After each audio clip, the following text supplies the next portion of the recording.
Now, all of humanity is completely destroyed, in chapter 18.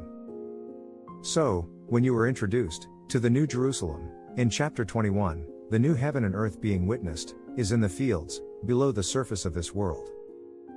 As written, in the first verse, of chapter 21, "And I saw a new heaven and a new earth, for the first heaven and the first earth were passed away, and there was no more sea." You have to ask, why no more sea? What is the importance of no more sea? Could the reason for the New Jerusalem not having a sea be because the witness is seeing the fields below, where beings exist only as soil and spirit? To exist below the surface would also mean that the sun and moon would no longer be visible in the atmosphere from below. And by no mere coincidence, as another description of New Jerusalem is revealed in chapter 21, verse 23, it is also written, "And the city had no need of the sun, neither of the moon to shine in it, for the glory of God did lighten it." And the glory of God, as written, in the book of Exodus, chapter 24 verse 17, and in Leviticus, chapter 9 verse 23, is described as fire.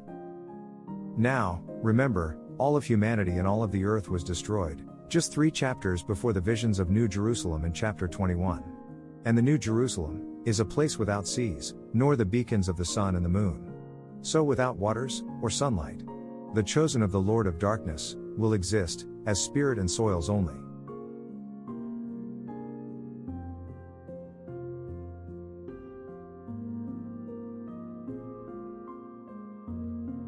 This is a wrap of the Bible. You now have knowledge of verses that you never knew existed. There will be humans, manipulated by deception, who dare to challenge me, and say I miss a lot of the verses, or my interpretations are wrong.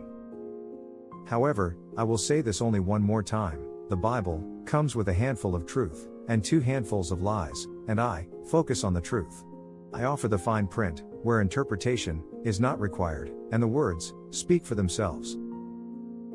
I don't deceive, as preachers do. I don't tell you what I believe Moses, Jehovah, Jesus or Paul were really thinking. I only tell you what they said or what they did, and let the verses speak for themselves, the end. I offer no interpretations, and no manipulation. I will leave that venue to the churches to continue with their own followers.